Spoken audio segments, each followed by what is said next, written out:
Good morning everyone, welcome back to the channel Ed Spark. So आज हम पढ़ेंगे French revolution को एक समराइज्ड वे में अंडर 20 मिनट्स। बहुत अच्छी वीडियो होने वाली है, आपको सब कुछ समझ में आ जाएगा। एंड अगर आपको वीडियो अच्छी लगे तो लाइक करना एंड चैनल को सब्सक्राइब कर देना। मैंने ऑलरेडी इसका फुल चैप्टर का पैराग्राफ बाय पैराग्राफ एक्सप्लेनेशन भी डाल दिया, वो मैं डिस्क्रिप्शन में टैग कर दूंगी, वो आप जाके देख लेना। अगर वीडियो अच्छी लगे तो लाइक करना एंड चैनल को सब्सक्राइब करना। तो चलो जी स्टार्ट करते हैं। तो सबसे पहले हम पढ़ेंगे कि लेट 18th सेंचुरी में फ्रेंच की सोसाइटी कैसी थी। तो उस टाइम पे लुई 16 रूल कर रहा था, बॉर्बन डायनेस्टी का लुई 16 रूल कर रहा था। और बच्चे उधर ना France under Louis 16 was not economically very well, financially वो अच्छा नहीं था, क्योंकि बच्चे उन्होंने ना 13 अमेरिकन कॉलोनीज़ की हेल्प की थी। भैया जो अमेरिका है उसका भी कॉमन एनिमी क्या है? ब्रिटेन है। फ्रांस का भी कॉमन एनिमी ब्रिटेन है। तो इसलिए उसने अमेरिका की हेल्प की थी कि वो ब्रिटेन से इंडिपेंडेंस पा सके। अब जो फ्रेंच गवर्नमेंट है वो खुद तो टैक्सेस देगी नहीं, वो मनी लेंडर्स से टैक्सेस डलवाती थी। और बच्चे अब जो मनी लेंडर्स थे वो हाई इंटरेस्ट जो है वो लगा रहे थे। और ऑल्सो इतना बड़ा कोर्ट है, एक्स्ट्रावेगेंट कोर्ट है, एडमिनिस्ट्रेशन है, यूनिवर्सिटीज़ है, उसे मेंटेन करने के लिए भी पैसा चाहिए। तो वो कहाँ से आ रहा था? वो आ रहा था उन टैक्सेस से। किंग ने भैया टैक्सेस को इंक्रीज़ कर दिया और जितना भी बर्डन था वो थर्ड स्टेट पे पड़ गया, वो हम अभी पढ़ेंगे। ठीक है, तो अब क्या हुआ? शॉर्टेज हो गई फाइनेंस की। फ्रांस जो है वो हमारा हैवी डेब्ट्स के अंदर जाने लग गया, किंग ने टैक्सेस इंक्रीज़ कर दिया। अब जो हमारा फ्रांस था वो 3 स्टेट्स पे बेस्ड था। सबसे पहला क्लर्जी, नोबिलिटी, थर्ड स्टेट। जितने भी फर्स्ट और सेकंड स्टेट के लोग थे उन्हें टैक्सेस नहीं भरने होते थे। जितना भी बर्डन था मतलब टैक्सेस का वो सीधा थर्ड स्टेट पे आ जाता था।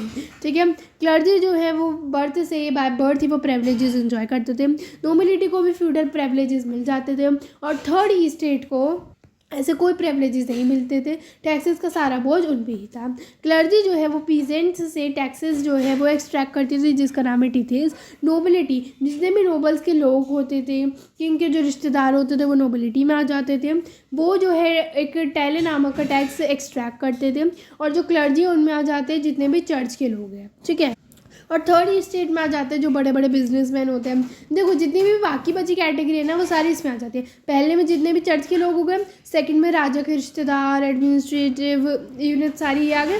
थर्ड में जितने बाकी बचे हैं, चाहे वो लॉयर हो, चाहे वो डॉक्टर हो, चाहे वो कोर्ट ऑफिशियल्स हो, और उधर से लेकर पूरा लास्ट तक लैंडलेस लेबर तक, वो सारे किस में आ जाते थे? थर्ड स्टेट में। अब आपके लिए क्वेश्चन है, ये क्वेश्चन आप अटेम्प्ट करिए दैट विच स्टेट्स और states enjoyed privileges of taxes from birth से कौन सी स्टेट या स्टेट जो है वो प्रिविलेजेस इंजॉय करती थी?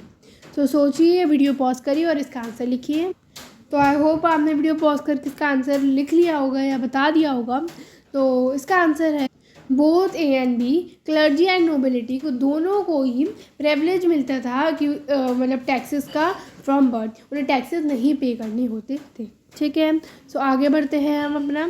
सो अब हम पढ़ेंगे स्ट्रगल टू सर्वाइव कि कैसे जो फ्रांस है उधर जो है खाने के बिलाले पड़ने लग गए। तो देखो, अगर हम बात करें 1715 की, तो 1715 में जो फ्रांस की पॉपुलेशन थी वो थी 23 मिलियन, वेयर एज 1789 तक आते आते वो हो गई थी 28 मिलियन। तो बेसिकली रैपिड इंक्रीज़ आ गया था पॉपुलेशन में। अब अगर पॉपुलेशन बढ़ेगी तो उन्हें खाना भी चाहिए होगा, जिससे रैपिड इंक्रीज आ जाएगा फूड ग्रेन्स में। लेकिन जितने भी ओनर्स थे, जितने भी वर्कशॉप्स के ओनर्स थे, उन्होंने अपने एम्प्लॉयज़ की जो है वो उन्होंने उनकी तनख्वाह जो है वो सेट कर दी थी, बढ़ाते नहीं थे।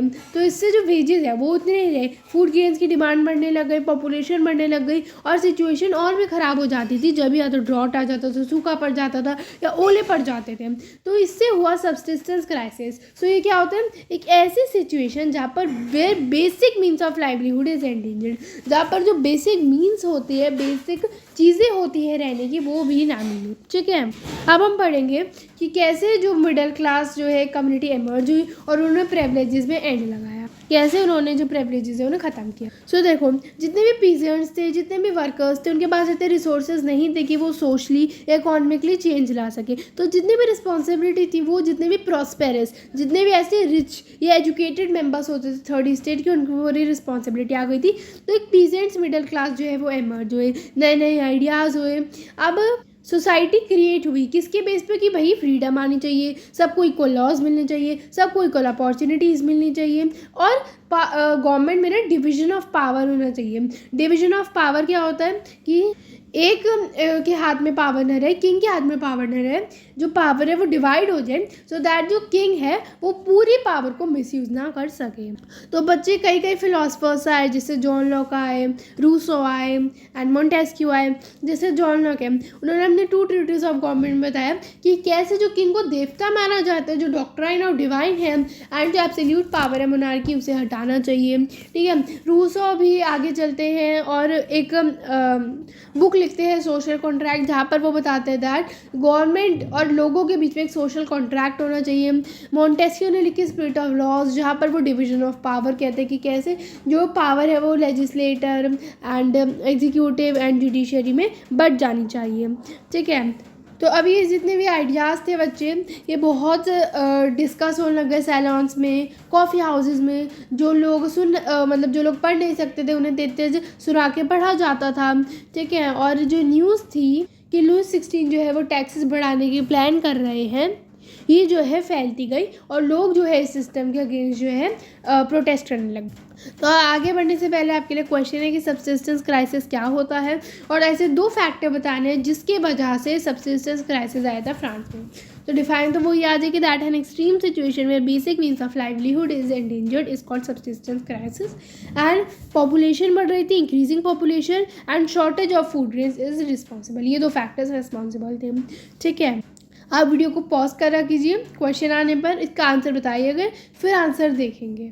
आप ऐसे करें। ठीक है, अब हम आ जाते हैं नेक्स्ट पे कि कैसे रेवोल्यूशन का आउटब्रेक हुआ, कैसे ये जो रेवोल्यूशन है ये आगे बढ़ा।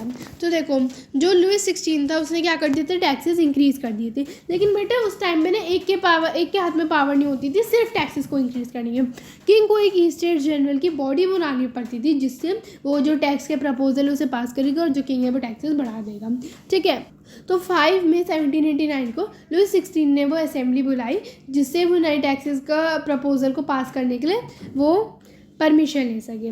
ठीक है, तो एक वर्सेलेस के एक हॉल में ये सब हुआ। तो फर्स्ट एंड सेकंड स्टेट से 300 रिप्रेजेंटेटिव है, फर्स्ट से भी 300 है, सेकंड से भी 300 है। ठीक है, वो ऐसे जो है एक दूसरे की फेस तरफ करके बैठे हुए थे, और जो थर्ड स्टेट है वो 600 मेंबर आए जो कि एकदम पीछे खड़े हुए थे, और जो विमेन थे या जो पीजेंट्स थे, आर्टिसंस थे, उन्हें असेंबली में नहीं जाने दिया। तो जो डिमांड्स थी उनकी 40,000 लेटर में लाए थे, एंड जो कौन लाए थे, रिप्रेजेंटेटिव्स लाए थे थर्ड स्टेट के। तो वोटिंग स्टेट जनरल में ऐसे होती थी 1 स्टेट 1 वोट। ठीक है, तो अगर भैया फर्स्ट स्टेट और सेकंड स्टेट कह रही है कि टैक्सेस बढ़ने चाहिए, क्योंकि उन्हें तो कुछ बढ़ने नहीं होते टैक्सेस, और एक कह रही है कि भाई नहीं बढ़ना चाहिए, तो ऑब्वियसली सेकंड और फर्स्ट स्टेट की बात मानी जाएगी। तो इस बार जो थर्ड स्टेट के लोग हैं वो डिमांड करते हैं दैट 1 मेंबर 1 वोट, दैट हर एक मेंबर के पास हर एक वोट होना चाहिए। लेकिन किंग ने जब ये उनकी डिमांड जो है डिनाई कर दी, तो जो थर्ड स्टेट के लोग थे वो गुस्से में आकर जो है टेनिस कोर्ट से, मतलब जो वर्सेलिस का हॉल था पूरा, उधर से बाहर चले गए। और फिर ये मिले इंडोर टेनिस कोर्ट पे, जहाँ पर वो शपथ लेते हैं कि जब तक हम एक ऐसा कॉन्स्टिट्यूशन नहीं बना लेते फ्रांस के लिए कि जिसमें जो पावर है मोनार्की वो कम होगी, तब तक हम नहीं दम लेंगे। सो ऐसे थे मीराबेऊ थे, अब्बेसियस थे, ये उन सबको लेड कर रहे थे। मीराबेऊ जो कि एक नोबल फैमिली से आती थी, लेकिन स्टिल वो फ्यूडल प्रिविलेजेस के खिलाफ थी।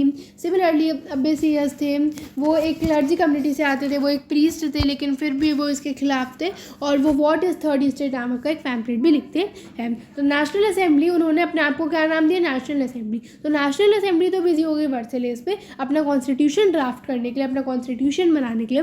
वेयर एज एक बहुत गंदी विंटर आई थी, जिससे हार्वेस्ट जो है वो पूरा ख़राब हो गया था जितना भी था, और प्राइस जो है वो बढ़ने लग गए थे, होर्डिंग हो रही थी, छिपा रहे थे, चोरी हो रही थी, जिससे और भी सिचुएशन ख़राब हो गई थी। तो किंग जो है वो ऑर्डर करते हैं कि ये जो एकदम उससे भरा क्राउड है, इसे दबाने के लिए ट्रूप्स को भेज देते हैं। तो कंट्री साइड में बच्चे रूमर्स फैल गए विलेज टू विलेज दैट जितने भी मैनर है उन्होंने हायर किया है गुंडों को, जो कि उनके क्रॉप जो है वो डिस्ट्रॉय करेंगे। तो बेटा वो इतने ज़्यादा ही डर में पड़ गए दैट पीजेंट्स ने जो है कई सारे टूल्स अपने हाथ में ले लिए, और जितने भी नोबल्स के घर थे उधर अटैक करने लग गए। जितने भी होर्डेड ग्रेन थी, जितनी भी छुपाई हुई ग्रेन थी, उसे लूट कर लिया। जितने भी डॉक्यूमेंट थे जहाँ जो मैनुअल न्यूज़ कंटेन करते थे उसे उन्होंने जला दिया। एंड कई सारे नोबल्स डर के वजह से नेबरिंग कंट्रीज जो है वो माइग्रेट भी कर गए। तो जब लुई 16 ने देखा कि अब उसके हाथ में बिल्कुल भी पावर नहीं है, तो उसने नेशनल असेंबली को रिकॉग्नाइज करते हुए एक्सेप्ट कर लिया दैट हाँ, अब उसकी पावर जो है वो कॉन्स्टिट्यूशन ही चेक करेगा। और जितने भी फ्यूडल ऑब्लिगेशंस थे, जितने भी टैक्सेस का बोझ था, जो ऐसा होता था ना कि सिर्फ और सिर्फ थर्ड स्टेट ही पे करेगी, वो हट गया। एंड जितनी भी लैंड जो चर्च ओन करती थी वो उन्होंने ले ली गई, जिससे बच्चा फ्रांस का काफ़ी ज़्यादा डेप्थ कम हुआ। ठीक है, तो ये था आउटब्रेक ऑफ रेवोल्यूशन। और ये कब हुआ था बच्चों? 14 जुलाई 1789 को ये बात हुई थी। तो अब हम पढ़ेंगे कैसे फ्रांस एक कॉन्स्टिट्यूशन मोनार्की बन गया। ठीक है, तो ये बेसिकली एक फिगर बताई गई है कि कैसे फ्रांस में एकदम तबाही मच गई थी। ठीक है, सो अब हम पढ़ेंगे कि कैसे कॉन्स्टिट्यूशन ड्राफ्ट हुआ फ्रांस का इन 1791। तो देखो, जो नेशनल असेंबली है वो जो कॉन्स्टिट्यूशन का ड्राफ्ट है वो 1791 में कंप्लीट करती है। और उसका मेन ऑब्जेक्टिव यही था कि जो मोनार्क है सिर्फ उसकी पावर्स को लिमिटेड करना है। एक जो पावर है वो एक के आदमी के हाथ में नहीं आनी चाहिए। तो अब जो पावर है वो तीन मतलब इंस्टीट्यूशंस के बीच में डिवाइड कर दी थी। लेजिस्लेटर के बीच में, एग्जीक्यूटिव के बीच में और जुडिशरी के बीच में। तो इसमें भी कुछ रूल्स थे कि मतलब जितने भी सारे सिटीज़न हैं उनके पास राइट टू वोट नहीं था। जो मैन जो 25 प्लस के थे और जो उतना पैसा कमा पाते थे कि वो उतना टैक्स पे करें, जो कि एक लेबर की वेज के 3 दिन के बराबर है। फॉर एग्जांपल, इसका एक बहुत अच्छा एग्जांपल लेते हैं दैट अगर जो एक लेबर है वो दिन का 100 रुपये कमा रही है, ठीक है, तो 3 दिन में कितने कमाएगी? 300 रुपये। तो जो मैन जो 25 प्लस है और जो इतना कमा पा रहे हैं कि वो इतना टैक्सेस भर दें, वो जो है राइट टू वोट करने के हकदार है। ऑल्सो जितने भी सिटीजन्स थे उन्हें पैसिव और एक्टिव सिटीजन्स के बेस पे डिवाइड कर दिया था। दैट जितने भी मैन हैं, वीमेन हैं जो कमाते नहीं हैं या जो 25 के नीचे हैं उन्हें पैसिव सिटीजन्स कह दिया गया था। और जो वो मैन है जो 25 प्लस के हैं एंड जो इतना टैक्सेस कमा पाते हैं कि जो 3 दिन की लेबर की वेज के अकॉर्डिंग है, उन्हें एक्टिव सिटीजन्स का नाम दे दिया गया था। ठीक है, अब जो कॉन्स्टिट्यूशन है वो declaration of rights of man and citizens के बेस पे स्टार्ट हुआ था, जहाँ पर ऐसे कई सारे राइट्स थे जैसे राइट टू लाइफ हो गया, या freedom of speech and expression हो गया, या लॉ से पहले इक्वलिटी हो गया कि आप सबको इक्वलिटी मिलेगी। वो नेचुरल राइट जो है इस्टेब्लिश कर दिए गए थे कि जी ये आपके जो है नेचुरल राइट्स है और ये स्टेट की ड्यूटी है कि इन नेचुरल राइट्स को प्रोटेक्ट करेंगे एंड ये बाय बर्थ आपको मिलेंगे जो आपसे कोई भी नहीं ले सकता है। ठीक है, अब हम पढ़ेंगे कैसे फ्रांस जो है मोनार्की को एबॉलिश करके हटा के रिपब्लिक बन जाता है।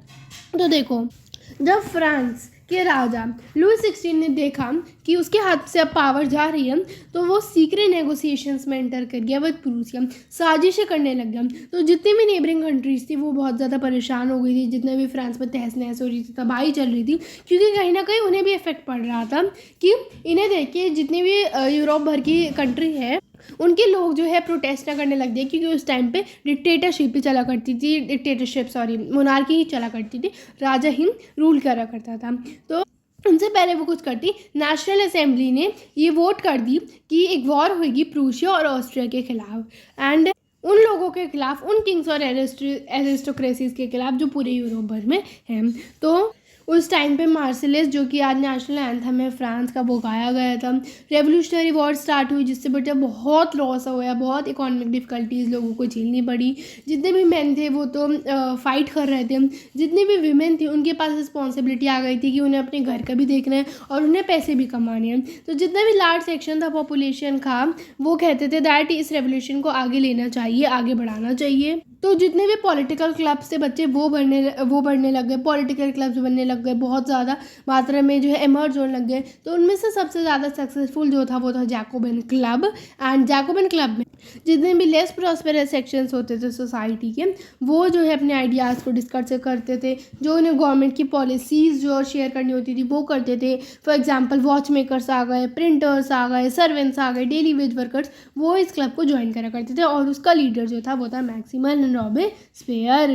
अब हम बात करेंगे 1792 को कि जैकोबिन जो है वो प्लान करती है एक विद्रोह पैरिसियंस के खिलाफ, जो कि किससे गुस्सा थे, जो हाई प्राइसेस हो रहे थे फूड के और जो शॉर्ट सप्लाईज थे। तो अगस्त 10 की मॉर्निंग में वो जो है पैलेस ऑफ ट्यूलिस को एकदम स्टॉर्म कर देते हैं, एकदम जो है तबाह कर देते हैं। जितने भी किंग के गार्ड होते हैं उन्हें मार देते हैं और जो किंग है उसे बंदी बना के रख लेते हैं कुछ घंटों तक। देखो ये हो गया declaration of rights of man and citizen, जो मैंने आप बता दिया कॉन्स्टिट्यूशन का। ये रहा, इधर से स्टार्ट करते हैं कि उसे जो है किंग को बंदी बना लिया गया था।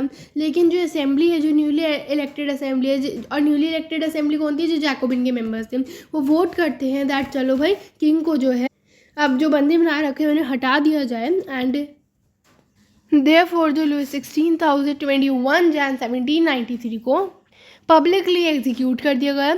और कुछ टाइम बाद जो उसकी क्वीन थी मैरी एंटोनेट, उसे भी एग्जीक्यूट कर दिया गया। और इससे क्या हुआ दैट जो फ्रांस था, जो कि एक मोनार्की था, अब फ्रांस क्या हो गया, रिपब्लिक हो गया था। ठीक है, अब हम पढ़ेंगे rain of terror. Rain of terror था 1793 से लेकर 1794 का पीरियड, जो कि मैक्सिमिलियन रॉबेस्पियर का पीरियड था। तो देखो मैक्सिमिलियन रॉबेस्पियर ने एक सीवियर कंट्रोल और पनिशमेंट का अपना जो है रूल चलाया था। वो जो भी उसे लगता था कि रिपब्लिक के खिलाफ है, चाहे वो पहले के नोबल्स हो, मतलब राजा के टाइम के नोबल्स हो, चाहे वो क्लर्जी हो, या जितने भी पॉलिटिकल पार्टीज़ के मेंबर हो, या उसकी खुद की भी पार्टी के मेंबर्स जो कि उसके खिलाफ थे, उन्हें वो गिलोटाइन कर देता था। एंड जो उन्होंने उसने ना एक मैक्सिमम लिमिट सेट कर दी थी वेजेस के लिए एंड प्राइजेस के लिए। एंड मीट एंड ब्रेड को राशन कर दिया गया था। जितने भी पीजेंट्स थे वो गवर्नमेंट को ग्रेन सेल करते थे एट फिक्स्ड प्राइजेस। जितना भी एक्सपेंसिव वाइट फ्लोर था, ब्रेड था, उसे मना करके एक ऐसी ब्रेड का यूज़ चालू कर दिया था जो कि होल व्हीट से बनी हुई हो। जितने भी फ्रेंच मैन थे उन्हें सितोयन बुलाया जाएगा इंस्टेड ऑफ मॉन्सवेयर। एंड विमेन जो है वो सितोयन ही कहेगी इंस्टेड ऑफ मदामे। इक्वालिटी लाने के लिए हो रहा था ये सब। जितने भी चर्चेस थे उन्हें बंद करवा दिए गए थे, उन्हें ऑफिसेज में बैरक्स में कन्वर्ट कर दिया जाता था। उसकी पॉलिसीज़ बहुत ज़्यादा हार्श थी फॉलो करने के लिए। तो रॉबेस्पियर फाइनली एग्जीक्यूट होता है 1794 पे, जहाँ पर इसे गिलोटाइन कर दिया गया था। तो ये आपको ध्यान रखना है रेन ऑफ टेरर क्या होता है और क्या क्या पॉलिसीज़ जो है फॉलो करवाई गई थी मैक्सिमिलियन रॉबेस्पियर द्वारा। बहुत ज़्यादा इंपॉर्टेंट आता ही आता है। ठीक है, अब हम पढ़ेंगे डायरेक्टरी रूल्स फ्रांस। तो देखो इससे क्या हुआ, जैकोबिन गवर्नमेंट जो थी आपको पता है दैट वो ख़त्म हो गई थी, जिससे जितने भी प्रॉस्पेरस मिडिल क्लास है, जो अमीर मिडिल क्लास थे, वो पावर में आ चुके हैं। नया कॉन्स्टिट्यूशन बना जो कि कहता कि जितने भी नॉन प्रॉपर्टी सेक्शंस है सोसाइटी के, नॉन प्रॉपर्टी क्या कि जिनके पास प्रॉपर्टी नहीं है उन्हें वोटिंग का अधिकार नहीं मिलना चाहिए। तो स्टेट ने भी 2 लेजिस्लेटिव काउंसिल बनाए जो कि एक एग्जीक्यूटिव को अपॉइंट करेगी, जो कि 5 मेंबर की होगी। तो there will be 2 legislative council जो कि अपॉइंट करेगी एक एग्जीक्यूटिव को, जो कि होगी 5 मेंबर्स की। और ये किसका काम था जी, लेजिस्लेटिव काउंसिल्स का। ठीक है, तो अब इससे एक और राइज मिला, एक और मिलिट्री डिक्टेटर को राइज मिला जिसका नाम था नेपोलियन बोनापार्ट। अब हम उससे पढ़ने से पहले एक और चीज़ पढ़ेंगे कि क्या विमेन ने रेवोल्यूशन लड़ा था, क्या विमेन रेवोल्यूशन का पार्ट थी। तो देखो शुरू से ही जितने भी इवेंट्स थे फ्रेंच सोसाइटी के, विमेन ने उस पर एक्टिवली पार्टिसिपेट किया अपने आइडियाज़ को डिस्कस करने के लिए। जितनी भी गवर्नमेंट की पॉलिसीज़ है उन्हें डिस्कस करने के लिए वो पॉलिटिकल क्लब्स बनाने लग गई, न्यूज़पेपर्स जो है वो बनाने लग गई। एंड जब कॉन्स्टिट्यूशन ऑफ 1791 में ये डिक्लेयर किया था दैट उन्हें वोटिंग का अधिकार नहीं मिलेगा, तो वो ये डिमांड करती थी कि हमें वोटिंग का अधिकार मिलना चाहिए, हम भी इलेक्टेड होना चाहिए असेंबली में, हमें भी वो अधिकार मिलना चाहिए कि हम पब्लिक ऑफिस में होल्ड करें, हमारे पास भी पावर हो। तो जो रेवोल्यूशनरी गवर्नमेंट है वो कुछ स्टेप लेती है उनके फेवर में। जैसे वो कहती थी कंपलसरी स्कूलिंग की, हाँ भाई स्कूलिंग का अधिकार मिलेगा जितने भी वेमेन हैं। कोई फोर्स्ड मैरिजेस नहीं होंगी, जैसे जो पिताजी थे वो अपनी लड़कियों पे फोर्स करते थे मैरिज करने के लिए। एंड जो मैरिजेस है वो रजिस्टर्ड होंगी। डाइवोर्स अब दोनों मैन भी मतलब अप्लाई कर सकती थी, वीमेन भी अप्लाई कर सकती थी, लीगल कर दिया गया था। एंड जो वीमेन हैं जो जॉब से या स्मॉल बिजनेसेस हैं उन्हें रन कर सकती थी या उन्हें ट्रेन किया जा सकता था। तो जो मूवमेंट है इक्वल पॉलिटिकल राइट्स के वो चले तो 200 साल तक, लेकिन फाइनली 1946 में विमेन को वोटिंग का अधिकार मिल गया था। ठीक है, अब हम पढ़ेंगे कैसे स्लेवरी का एबॉलिशन हुआ, कैसे जो स्लेवरी है वो हटी। तो देखो जो स्लेवरी का एबॉलिशन है वो one of the major social reform है। जैकोबिन ने बहुत ज़्यादा साथ दिया है स्लेवरी का एबॉलिशन करवाने के लिए, लेकिन नेपोलियन ने 1804 में उसे दोबारा रीइंट्रोड्यूस कर दिया, दोबारा कहा कि ये तो स्लेवरी अच्छी चीज़ है, ये होनी चाहिए। लेकिन 1848 में फाइनल स्लेवरी को फ्रेंच कॉलोनी से मतलब एबॉलिश कर दिया गया। अब हम पढ़ेंगे the revolution and everyday life. तो देखो कई सारे लॉज जो है वो पास किए गए रेवोल्यूशनरी गवर्नमेंट द्वारा, जैसे लिबर्टी आई, इक्वलिटी आई एवरीडे लाइफ में, जैसे सेंसरशिप भी अबॉलिश कर दी गई थी, एंड जो फ्रीडम ऑफ स्पीच है, एक्सप्रेशन है, आप अपने ओपिनियंस एक्सप्रेस करो, आप बोलो, वो एक नेचुरल राइट बना दिया गया था।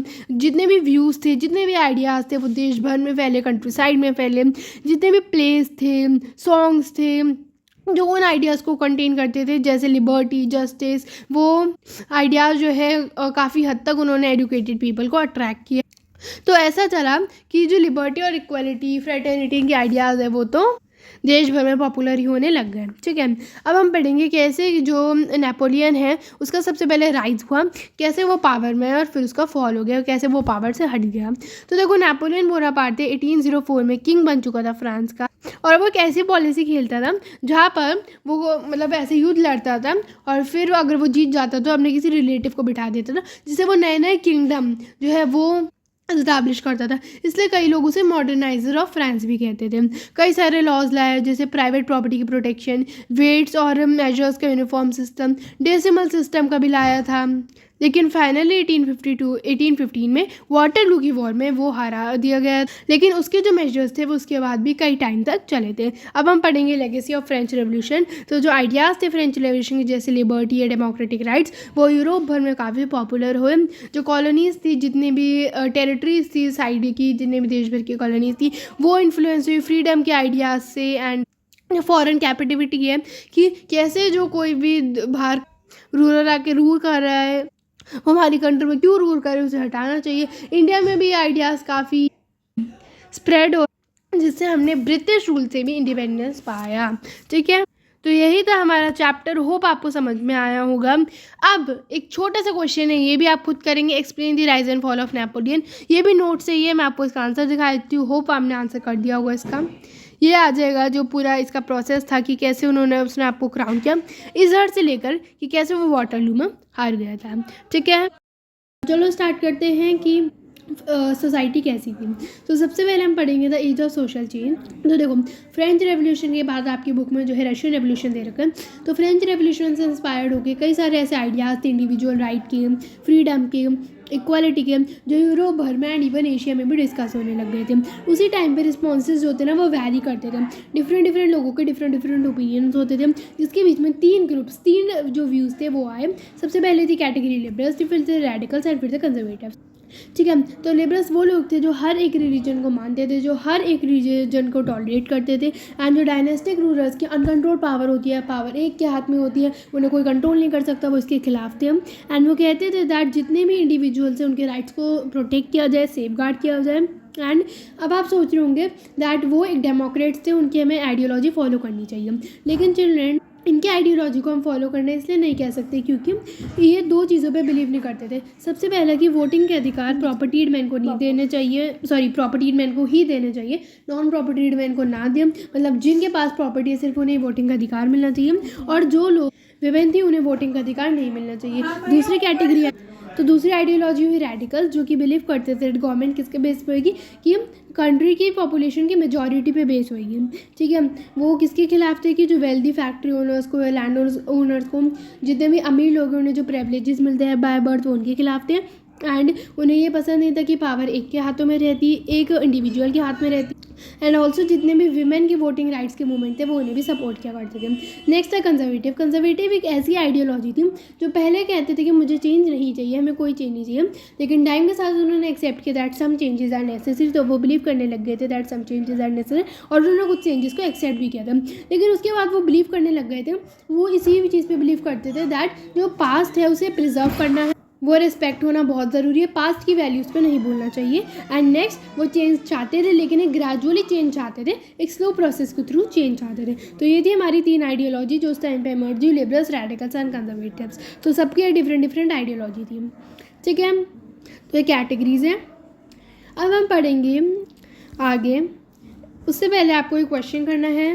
तो आप ये क्वेश्चन करिए जिसमें हमें बताना है कि कौन सी तीन आइडियोलॉजी थी जो कि चेंजेस की तरफ रशियन सोसाइटी में देखती थी।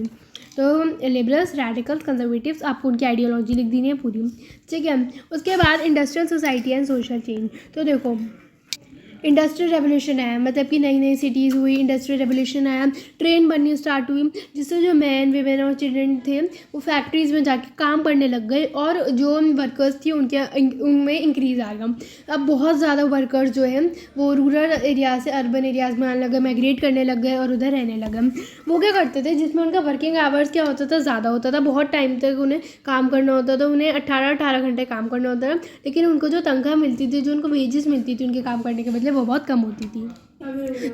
तो अब इसलिए क्या हुआ, ज़्यादा लोग जो है वो कहाँ पर जाने लग गए, इंडस्ट्रीज़ में जाने लग गए। इससे कई सारे एरियाज़ में अनएम्प्लॉयमेंट होने लग गई। ठीक है, अब टाउन्स भी एमर्ज हो रहे थे, वो जो एरियाज़ थे वो नई नई सिटीज़ बन रही थी, जिससे हाउसिंग और सैनिटेशन फैसिलिटीज़ आई। एरिया तो उतने रहेगा, लोग बढ़ते जा रहे, पॉपुलेशन बढ़ती जा रही है, तो कम एरिया में वो क्या रहेंगे, ज़्यादा लोग रहेंगे, जिससे उन्हें प्रॉब्लम हुई, हाउसिंग की प्रॉब्लम हुई, सैनिटेशन की फैसिलिटीज़ हुई, मतलब सामना करना पड़ा। और liberals and radicals in issues के बिल्कुल खिलाफ थे और वो चाहते थे एक रेवोल्यूशन आए जिससे ये सारी चीज़ें जो है हटें। अब हम पढ़ेंगे कैसे यूरोप में सोशलिज्म आया। सोशलिज्म क्या होता है, जब हम किसी भी वर्ड के आगे इज्म लगा दें तो वो एक आइडियोलॉजी बन जाती है। तो कैसे यूरोप में सोशलिज्म की आइडियोलॉजी है, तो सोशलिज्म एक ऐसा आइडिया है जिसने यूरोप भर का अटेंशन जो है मिड 19th सेंचुरी में अट्रैक्ट किया। सब सोशलिज्म की तरफ अट्रैक्ट हो रहे थे, क्योंकि सोशलिज्म कहता था प्राइवेट प्रॉपर्टी नहीं होनी चाहिए, वो उसके खिलाफ था। और वो किसको सपोर्ट करता है, कलेक्टिव सोशल इंटरेस्ट को। जो डिसीजन होगा कलेक्टिवली होगा, जो चीज़ बटेगी कलेक्टिवली बटेगी, एक साथ मिलकर बटेगी। ठीक है, सोशलिज्म मतलब यही तो होता है। अब उनके डिफरेंट व्यूज़ थे, फ्यूचर के विजन्स थे। ठीक है, इसके अलावा जो रॉबर्ट ओवन थे या कार्ल मार्क्स थे, उनके अपने अलग अलग व्यूज़ थे। ठीक है, कुछ बिलीव करते थे कोऑपरेटिव्स को सेट करने। कोऑपरेटिव्स क्या होते हैं, जैसे अमूल है, अमूल एक कोऑपरेटिव है। ठीक है, हमने ईगो के चैप्टर नंबर 4 में पढ़ा है कोऑपरेटिव्स क्या होते हैं, कि फॉर एग्जांपल अगर एक बंदा है, ठीक है, उसे शॉप पे बिठा दिया जाए तो सारा उसका पास होगा, सारा कंट्रोल। वेयरएज़ अगर कई सारे लोग एक साथ बैठेंगे तो इससे वो एक दूसरे पर ध्यान भी तो रख पाएंगे ना, कि कोई पावर का मिसयूज़ तो नहीं कर रहा है। तो कोऑपरेटिव्स को सेटअप करना चाहिए, इंडिविजुअल की मतलब अलग कि इंडिविजुअल पावर नहीं होनी चाहिए। कुछ लोग चाहते थे कि ऐसी गवर्नमेंट ही एनकरेज करे कोऑपरेटिव्स को, जो कैपिटलिस्ट को रिप्रेस करे। कैपिटलिस्ट यही होता है, इंडिविजुअल पावर। तो कुछ बिलीव करते थे कोऑपरेटिव सेटअप करने पे, और कुछ बिलीव करते थे गवर्नमेंट ही एनकरेज कर सकती है कोऑपरेटिव्स को।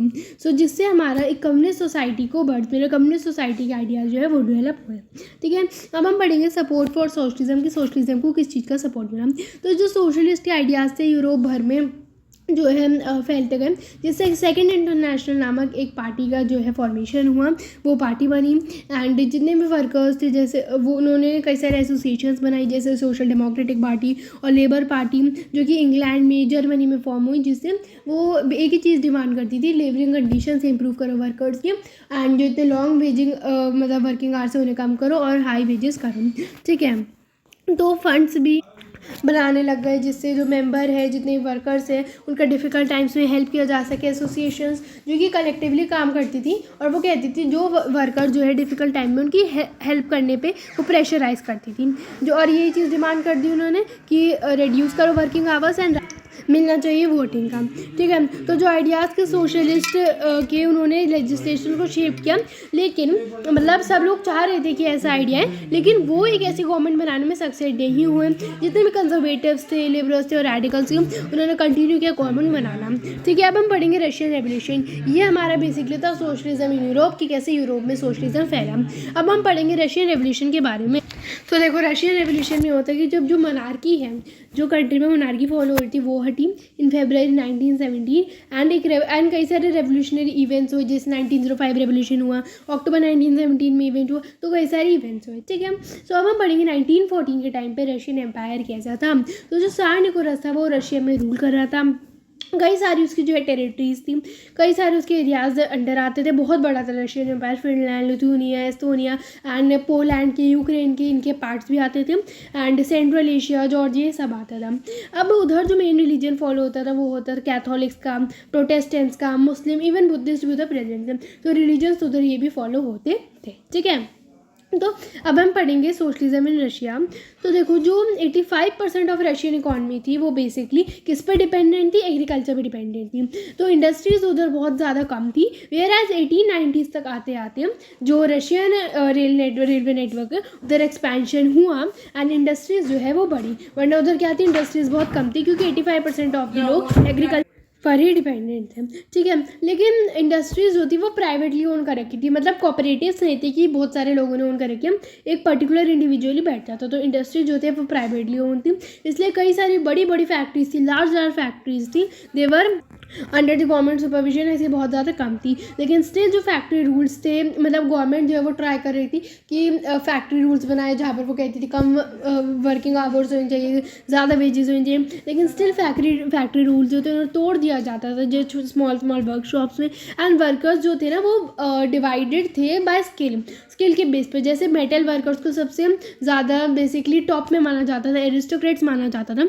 क्योंकि वो ज़्यादा उनके वर्क के लिए ज़्यादा ट्रेनिंग चाहिए होती थी, ज़्यादा स्किल चाहिए होती थी। एंड इन डिविजन्स के बाद भी वर्कर्स यूनाइटेड ग्रुप थे, क्योंकि बेटा कई सारी ना एसोसिएशंस बन रही थी उनको सिर्फ उनके इंटरेस्ट को प्रोटेक्ट करने के। और पीजेंट्स नेक्स्ट सोशल ग्रुप था जो कि लैंड को कल्टीवेट करते थे। किस लैंड को कल्टीवेट करते थे? जो नोबिलिटी ओन कर रखी थी, नोबिलिटी की लैंड कल्टीवेट करते थे पीजेंट्स, ठीक है।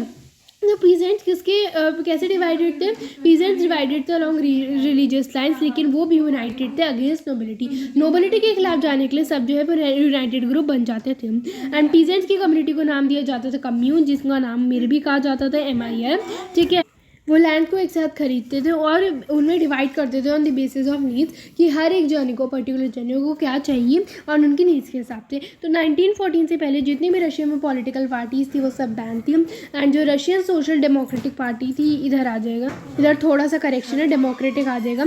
तो जो रशियन डेमोक्रेटिक पार्टी वो भी ऑब्वियसली इलेगल है, क्योंकि सारी जितनी भी पार्टी थे वो इलीगल थी। लेकिन मतलब जो रशियन सोशल डेमोक्रेटिक पार्टी थी वो 1898 में फाइनली सीक्रेटली ऑपरेट कर लेती है, न्यूज़पेपर्स के थ्रू या मोबिलाइज्ड वर्कर्स के थ्रू। जितने भी रशियन पीजेंट्स थे वो ही मेन फोर्स थे रेवोल्यूशन का। एंड जितने भी कंट्री साइड के सोशलिस्ट थे उन्होंने सोशलिस्ट रेवोल्यूशनरी पार्टी बनाई 1900 में, जहाँ पर पीजेंट्स के राइट को प्रोटेक्ट करने में मतलब प्रेशराइज करते थे और चाहते थे दैट जो लैंड जो नोबल ओन करते हैं वो पीजेंट्स को दे दी जाए। तो सोशल डेमोक्रेट सोशलिस्ट रेवोल्यूशनरी से डिफरेंट थे। क्या डिफरेंस था ये भी बहुत इंपॉर्टेंट है, आप लोग कर लेना। तो लेनिन जो कि एक सोशल डेमोक्रेट था, ये है व्लादिमीर लेनिन, जो कि सोशल डेमोक्रेट था। वो चाहता था कि ऐसे पार्टी बने जो डिसिप्लिन्ड हो, अच्छे क्वालिटी मेंबर्स आए, हर कोई इसे ज्वाइन ना करने। और वो कौन से ग्रुप को लीड करता था? बोल्शेविक। दो ग्रुप होते थे, एक होता था बोल्शेविक और एक होता था मेंशेविक। तो बोल्शेविक का पार्टी का जो लीडर था वो था व्लादिमीर लेनिन। और अब हम दूसरी बात करेंगे मेंशेविक्स की, जो चाहते थे दैट पार्टी सब ओपन है, सबके लिए ओपन है, ऐसे नहीं है कि क्वालिटी मेंबर्स ही जो ओन करेंगे।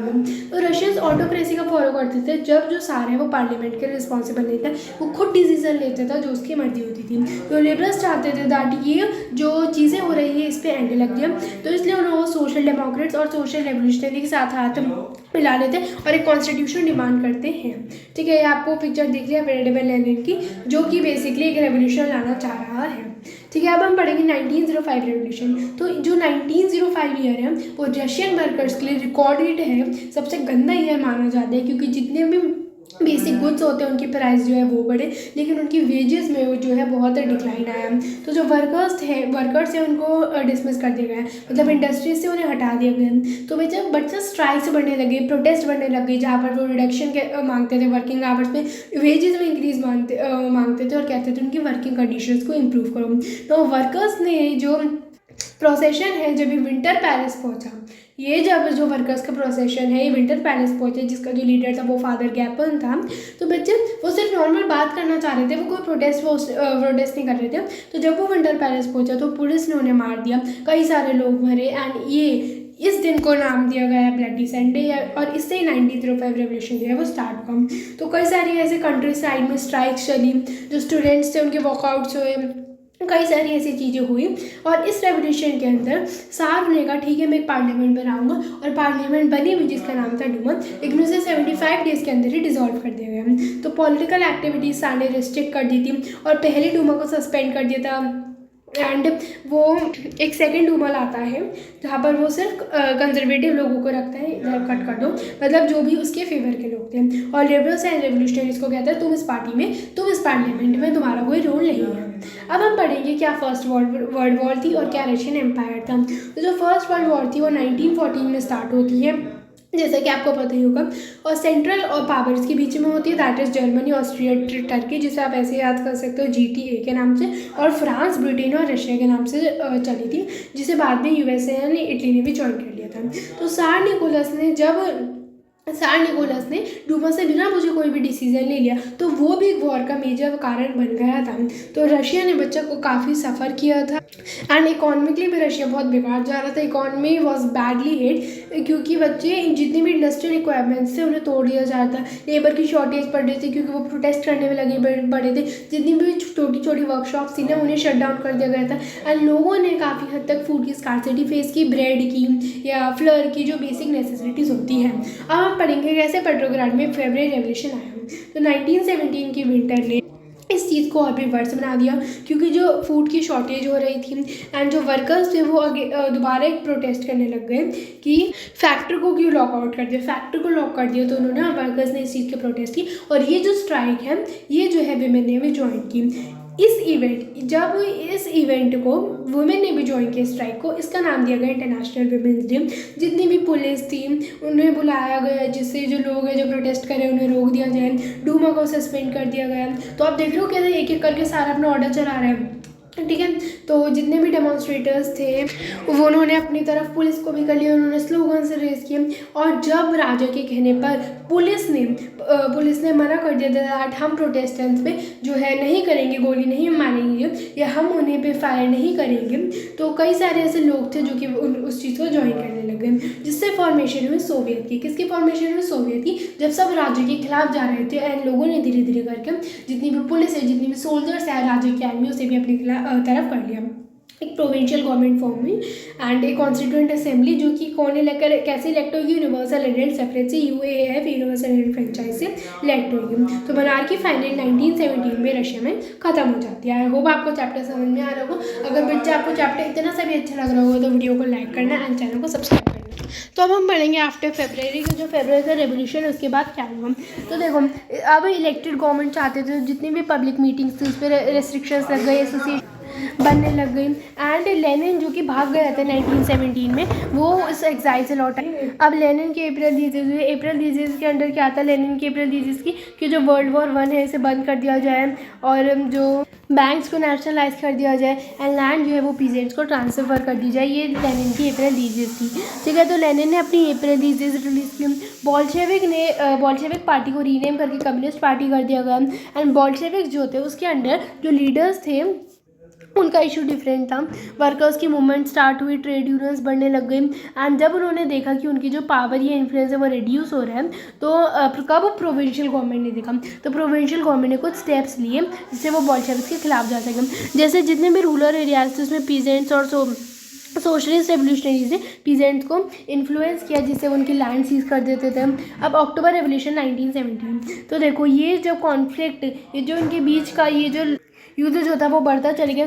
ये प्रोविंशियल गवर्नमेंट और बॉल्शेविक्स का बढ़ने लग गया, तो जिससे मतलब डर लगने लगे प्रोविंशियल गवर्नमेंट, क्योंकि डिक्टेटरशिप ना है तो मतलब प्रोविंशियल गवर्नमेंट ये डिक्टेटरशिप ना कर दे।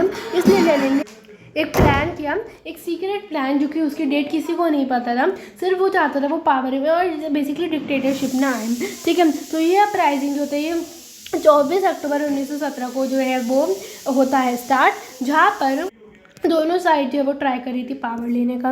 एंड ये कैसे एंड हुआ? जहाँ पर जितनी भी और रशियन कांग्रेस है सोवियत की इन पेट्रोग्राड, वो बॉल्शेविक के एक्शन को अप्रूव कर दी थी कि और बॉल्शेविक पावर में आ जाते हैं।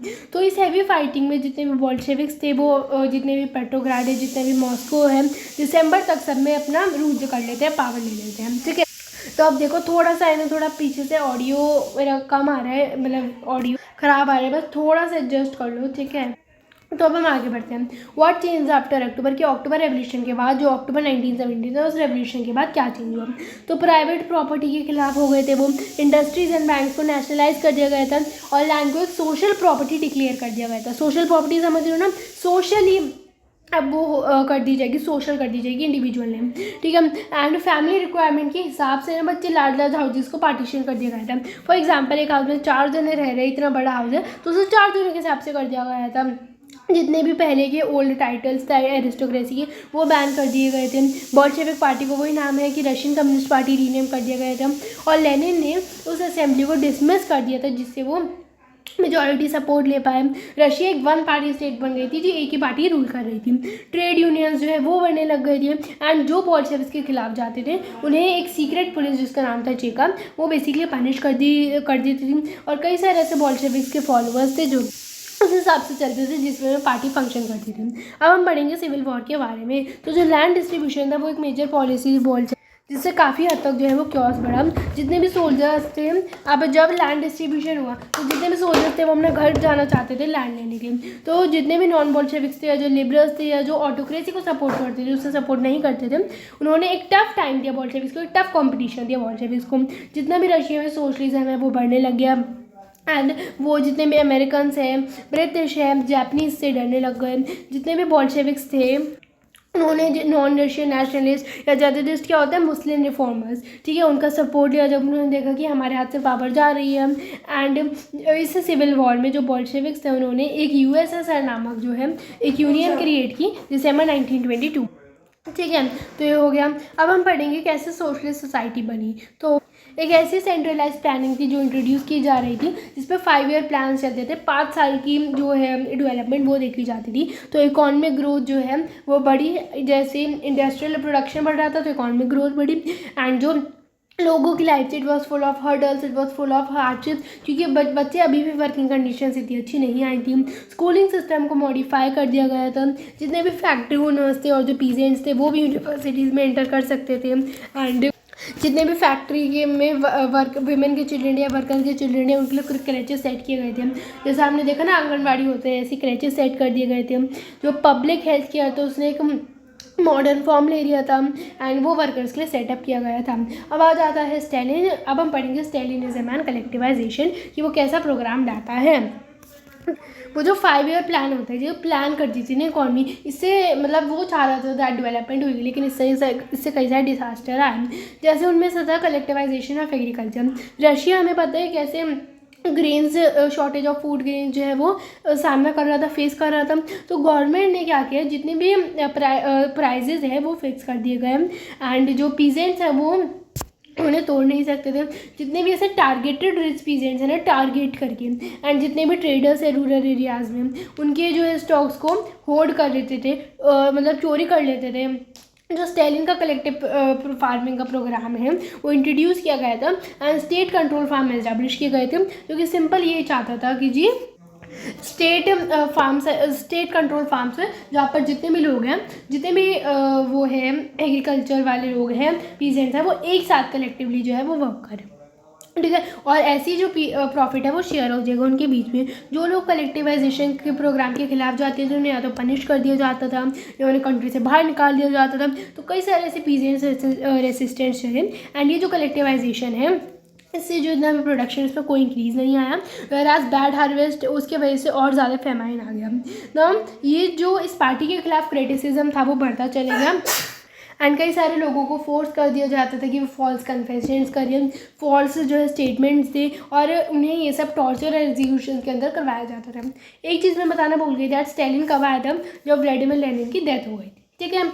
अब नेक्स्ट आपके लिए क्वेश्चन है, आप खुद करिए। दैट जैसे 2 चेंजेस बताने हैं जो कि स्टालिन लाया था रशियन इकोनॉमी में। और स्टालिन ने क्रिटिक्स के साथ, क्रिटिक्स कौन होते हैं जो उसको रेसिस्ट कर रहे थे, जिन्हें उसके खिलाफ थे, उनसे कैसे डील किया, तो ये आप खुद करिएगा। तो देखो आप ये आंसर खुद करिए, ठीक है, लिखिए। अब मैं आपको इसका आंसर बताती हूँ, वीडियो को पॉज करके लिखना, ठीक है। तो देखो सबसे पहले कुलक्स की एलिमिनेशन। कुलक्स क्या होते हैं, जो अमीर फार्मर्स थे, जो वेल टू डू फार्मर्स, तो जितने भी लैंड थे, जितने भी वेल टू डू फार्मर्स थे उन्होंने लैंड ले लिए थे और स्टेट कंट्रोल फार्म्स एस्टैब्लिश कर दिए गए थे कि स्टेट उन फार्म्स को कंट्रोल करेगी। Next collectivisation of land. Stalin ने अपना कलेक्टिवाइजेशन प्रोग्राम चलाया जहाँ पर जितने भी पीजेंट्स थे उन्हें कल्टीवेट करना था उधर ही एंड प्रॉफिट जो है वो शेयर होता था।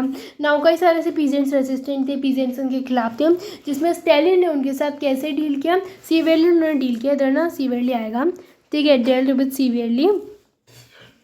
कई सारे लोगों को जो है एक्साइल कर दिया गया था, कई सारे लोगों को जो है डिपार्ट कर दिया गया था, मार दिया गया था, कंट्री से भगा दिया गया था। वही क्वेश्चन है जो मैंने आपको समझाया। ऑल्सो इसकी जो ये वाली लाइन है, मैनी से लेकर कैंप्स तक, ये आप मत लिखिएगा, ठीक है। इसमें थोड़ा सा चेंज है, वो मैं आपको बता दूंगी कमेंट सेक्शन में, ठीक है। एंड कई सारे लोगों को फोर्स कर दिया गया था दैट फॉल्स स्टेटमेंट्स करें, अंडर टॉर्चर उन्हें सब कहा जाता था। अब हम पढ़ेंगे इस चैप्टर का लास्ट टॉपिक, दैट इज कि रशियन रेवोल्यूशन का ग्लोबली क्या इम्पैक्ट पड़ा और यूएसएसआर पे क्या इम्पैक्ट पड़ा। तो देखो, बोल्शेविक को लोगों ने क्रिटिसाइज़ किया जिस वे के लिए वो वर्क करते थे, एंड देयरफॉर वो पॉपुलर भी हुए देश भर में। कई सारी कम्युनिस्ट पार्टी भी बनना स्टार्ट हुई अराउंड दी वर्ल्ड, एंड कई सारे ऐसे लोग थे जो कि कम्युनिस्ट यूनिवर्सिटीज़ में आने लग गए थे। एंड सोशलिज्म ने बेसिकली ग्लोबली अपना एक बहुत अच्छा ही ज़्यादा प्रेजेंस बनाया, ग्लोबली लोग बहुत खुश हो रहे थे। एंड मतलब नो डाउट, ऐसा कोई डाउट नहीं है कि यूएसएसआर जो है ग्रेट पावर में आ गया था, क्योंकि इंडस्ट्रीज बच्चे डेवलप हो रही थी, एग्रीकल्चर में अच्छा हो रहा था, लेकिन जो बेसिक फ्रीडम थी पीपल को वो नहीं थी। तो डेवलपमेंट तो होती गई, लेकिन रिप्रेशन के अंदर, टॉर्चर के अंदर। तो जो सोशलिस्ट के आइडियाज़ थे वो पहले तो अच्छे माने जाते थे, लेकिन फिर थोड़ा उनमें चेंज आया, ठीक है। अब आपके लिए एक और क्वेश्चन है, बहुत ज़्यादा इंपॉर्टेंट क्वेश्चन, एग्जाम में आता है दैट ब्लडी संडे क्या होता है, what is meant by the bloody Sunday. इसमें 3 पॉइंट है। सबसे पहला कि जब जो मतलब असेंबली थी रशियन वर्कर्स की, उसमें से 4 मेंबर्स को डिसमिस कर दिया गया था। इससे लोगों ने एक इंडस्ट्रियल एक्शन लिया। तो 1,10,000 से ज़्यादा वर्कर्स जो थे सेंट पीटर्सबर्ग में, वो 1905 को स्ट्राइक में चले गए, जहाँ पर वो डिमांड कर रहे थे कि उनकी वर्किंग आवर्स रिडक्शन है, मतलब रिडक्शन है 8 घंटे तक हो, उनकी वेजेस इंक्रीज़ हो और उनकी जो वर्किंग कंडीशंस है वो भी इम्प्रूव हो। और जब ये प्रोसेशन जो फादर गैपोन, इधर आएगा गैपोन, तो विंटर पैलेस पहुंचा, तो पुलिस ने उन पर अटैक किया, सैक्स ने उन पर अटैक किया, एंड कई सारे हंड्रेड्स ऑफ वर्कर्स जो थे कई सारे जो वर्कर्स थे उन्हें वुंडेड हो गए थे। एंड ये जो है नाम, ये जो डे है ब्लडी संडे नामक जाने लगे, जिससे 1905 रेवोल्यूशन स्टार्ट हुआ था। मैंने आपको बता दिया था, बट ये मैंने तो क्वेश्चन के साथ बताई थी। अब एक और बच्चा आपके लिए एक होमवर्क क्वेश्चन है, ये आप बताइएगा, जिसने ठीक बताया मैं उसका कमेंट सेक्शन पिन करूँगी, एंड उसका नेक्स्ट वीडियो में आई विल गिव किसी और शाउट आउट, मैं उसका नाम लूँगी। तो ये आपको बताना है कमेंट सेक्शन में, जो कि फर्स्ट, सेकंड एंड थर्ड होंगे उनका नाम मैं अगली वीडियो में बोलूँगी, ठीक है। तो आप एक बार देख लीजिए, पॉज कर लीजिए, एंड ये इसका आंसर आपको देना है, बहुत ध्यान से दीजिएगा, ठीक है। तो इसी के साथ ही हमारा चैप्टर कंप्लीट होता है। होप आपको उसका रैपिड डिवीजन जो है वो समझ आया होगा, ठीक है। So let us start. तो सबसे पहले जो चैप्टर की स्टार्टिंग है ना, वो एक हेलमत की स्टोरी से होएगी। कौन सी स्टोरी से होएगी जी? हेलमत की स्टोरी से होएगी, जहाँ पर बच्चे 1945 की बात है, जबकि एक 11 साल का जर्मन बॉय जिसका नाम था हेलमत, जो कि बेड पे पड़ा हुआ था, ही वॉज जस्ट लाइंग, जब वो अपने पेरेंट्स को कुछ बात करते हुए सुनता है, उसके फादर जो कि एक बहुत फेमस फिजिशियन थे, वो अपने वाइफ के साथ डिस्कस कर रहे थे कि अब टाइम आ गया है, एलाइज पावर हमारे साथ वो करेगी जो हमने जीव्स के साथ किया, या जो हमने अनडिज़ायरेबल्स के साथ किया, ठीक है। उसके बाद अगले दिन वो हेलमेट को जंगलों में ले गए, जहाँ पर उन्होंने अपना लास्ट हैप्पी टाइम स्पेंड किया, जहाँ पर उन्होंने पुराने गाने भी गाए, और बाद में हेलमेट के फादर ने अपने आप को अपने ही ऑफिस में गोली मार के शूट कर लिया। अब हेलमत इस इंसिडेंट से इतना ट्रॉमेटाइज हो गया था दैट उसने अगले 9 साल तक अपने घर में खाना भी नहीं खाया था। अब हेलमत को लग रहा था दैट उसकी मम्मी, उसकी जो माँ है, वो उसे पॉइजन देके मार देगी, जैसे उन्होंने उसके फादर को मारा है, लेकिन ये सच नहीं था। जस्ट बिकॉज जो हेलमत के फादर थे वो सपोर्टर थे नाजी के, तो इसलिए जो एलाइज उन्होंने उसे मारा था, और इसलिए एलाइज जो है इन्हें मार रही थी, तो उसके फादर ने खुद ही शूट कर लिया था रादर देन वो एलाइज से मरते, ठीक है। सो 1945 में जर्मनी जब वर्ल्ड वॉर 2 में हार गई थी, तो उन्होंने एलाइज के सामने घुटने टेक दिए थे, एंड हिटलर और उसका जो प्रोपेगेंडा मिनिस्टर था दैट वाज गोबेल्स, उन्होंने सुसाइड कर लिया था। उनकी पूरी फैमिली ने बर्लिन बंकर में सुसाइड कर लिया था, और एलाइज ने जो मेन 11 लीडिंग लीडर्स है उन्होंने उन मौत के घाट चढ़ाया था। तो ये बेसिकली हमारी स्टोरी थी। ये जैसे कि आप पता है हमारा पूरा फ्लैशबैक से स्टार्ट होता है हर एक चैप्टर, ठीक है। तो ये भी एक फ्लैशबैक था। अब हम स्टार्ट करेंगे अपने एक्चुअल लेसन से, that is birth of Weimar Republic.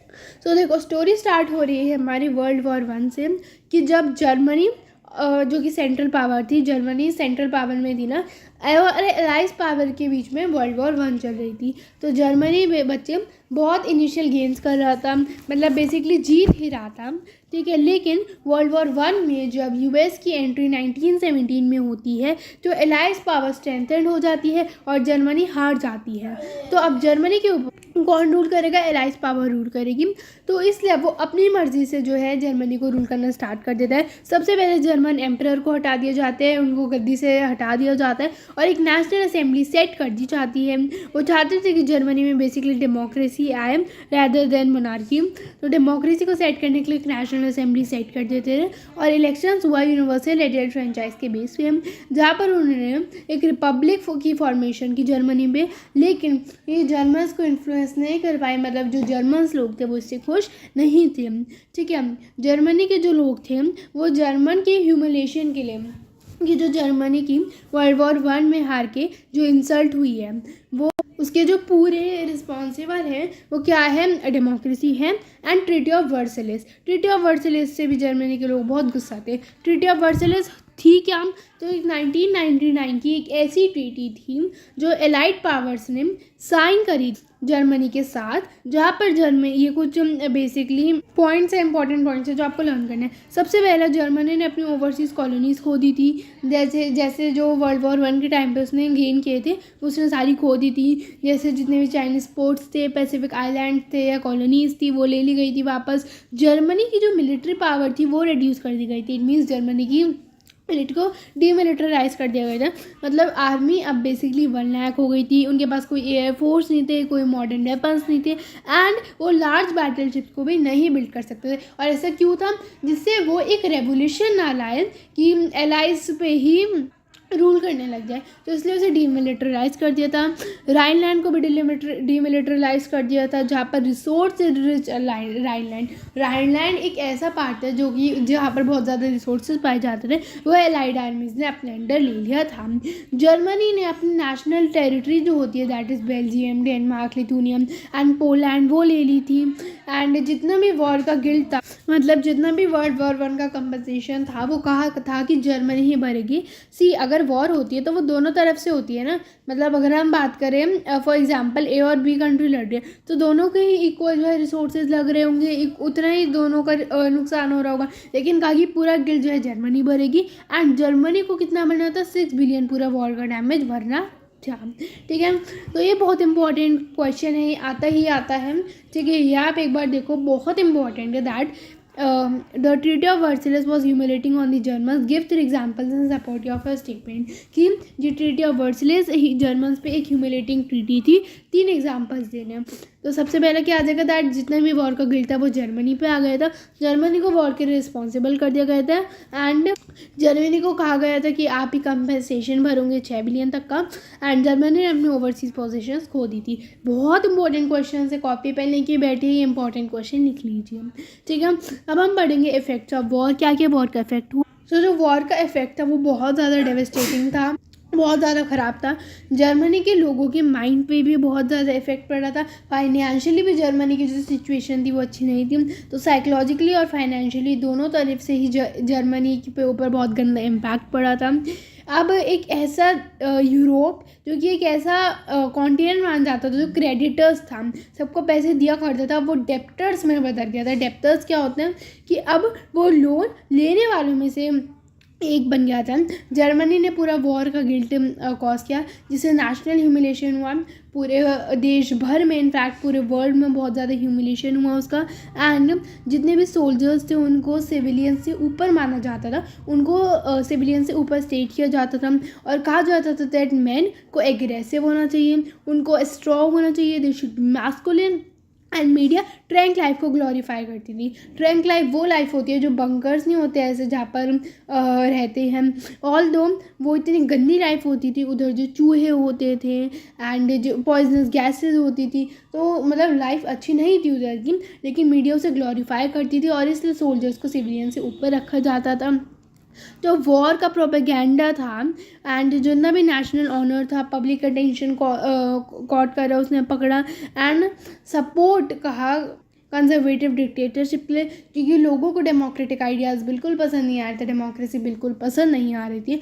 Also जो लोग पसंद करते थे वीमर रिपब्लिक को, वीमर रिपब्लिक क्या थी उधर की, जो उधर की पार्लियामेंट थी, तो पार्लियामेंट मतलब जो उधर की कॉन्स्टिट्यूशन था, ठीक है, तो जो उसके सपोर्ट में थे, जैसे सोशलिस्ट हो गए, कैथोलिक्स हो गए या डेमोक्रेट्स हो गए, उन्हें जितने भी कंजर्वेटिव डिक्टेटरशिप वाले लोग थे जो इसे पसंद करते थे, वो उन्हें मोस्टली मार दिया करते थे, और इसलिए उसे नवंबर क्रिमिनल्स कहा जाता था।